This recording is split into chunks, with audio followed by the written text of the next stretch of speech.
ကျွန်တော်တို့ပတ်ကြည့်မိုဘိုင်းဆော့တဲ့အခါမှာစကုတ်ငြိမ်မှုအတွက်တည်ထားတဲ့အချက်၅ချက်ကိုပြောပြပေးပါမှာဖြစ်ပါတယ်ကျွန်တော်ခုပြောပြသွားမယ်အချက်၅ချက်ကို brother တို့ဘက်ကနေပြီးတော့တေးကြားလေးလိုက်ပြီးတော့လုပ်နိုင်မယ်ဆိုလို့ရှိရင်ကျွန်တော်ရှိပြီးသားစကုတ်တွေကိုလည်းပြင်စရာမလိုဘဲနဲ့ပေါ့နော်ပို့ပြီးတော့စကုတ်တွေငြိမ်လာမယ်ပို့ပြီးတော့အင်းနေမှန်လာမယ်ဆိုတော့ကျွန်တော်လုံးဝအာမခံပါတယ်ကဲဒါဆိုလို့ရှိရင်လည်းကျွန်တော်ခုပြောပြသွားမယ်အချက်၅ချက်ကိုစလိုက်အောင်နံပါတ်၁ချက်ကတော့ထိုင်ဖြစ်ပါကျွန်တော် PUBG Mobile မှာ scope တွေငြိမ်မှုဆိုလို့ရှိရင်ထိုင်ပစ်တာပို့ပြီးတော့မတည့်ရပစ်တာထက် scope require ပို့ပြီးတော့လည်းငြိမ်ပါရဲ့အိမ်လည်းပိုမှန်တယ်လို့ပို့ပြီးတော့လည်း enemy ကိုထိနိုင်ခြင်းများပါရဲ့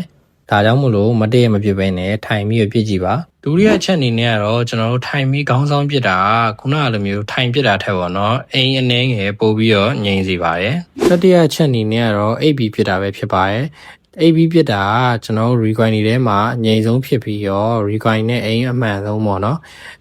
အိပ်ပြစ်တယ်ဆိုလို့ရှိရင်ကျွန်တော်မီတာ200ကျော်မီတာ300မှာပဲအိပ်ပြစ်တာပိုပြီးကောင်းပါတယ်မီတာ100 150ဟာထိုင်ပြစ်တာအကောင်းဆုံးပါတယ်ဘာလို့လဲဆိုတော့ enemy ကကာဝါရဝါရဲ့ချိန်တစ်ချက်ပြန်ပြစ်တဲ့ခါကျရင်အိတ်နေတဲ့ချိန်ကနေပြီးတော့ကျွန်တော်ပြန်ထားလို့ရှိရင်လည်းငယ်နောက်ကျဖြစ်တဲ့အတွက်မီတာ200ကျော်မီတာ300မှာပဲ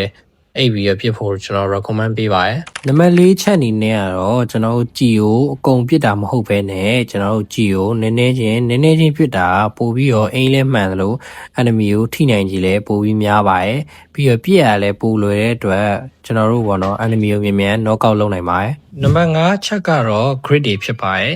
grid တွေမှာကျွန်တော် vertical နဲ့ angle grid ဆိုပြီးတော့နှစ်မျိုးရှိပါရယ် vertical grid ကကြတော့ကျွန်တော်တို့အပေါ်အောက်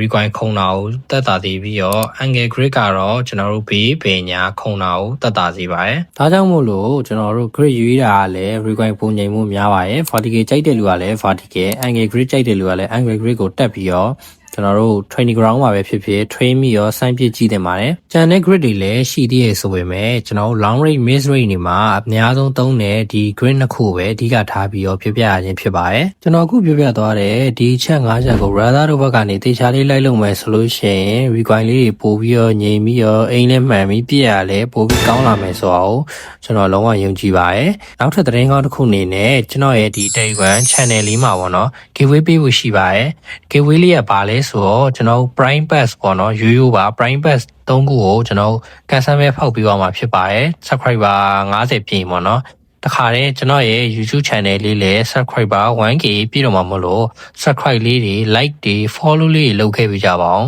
နောက်ဗီဒီယိုကြားလို့ရှိရင်လည်း scope ချိန်နဲ့နီးလေးတင်ပေးတော့မှာမလို့အားလုံးပဲသိချင်တာလေးထပ်ရှိရဆိုလို့ရှိရင် comment မှာမှန်းခဲ့ပေးကြပါအောင်နောက်ပြီးတော့ကျွန်တော်ရဲ့ဗီဒီယိုမှာလိုအပ်ချက်တွေရှိခဲ့ရင်လည်းထောက်ပြပြောပြပေးနိုင်ပါတယ်အားလုံးကိုကျေးဇူးတင်ပါတယ်ကျွန်တော်ကတော့ Loki ပါ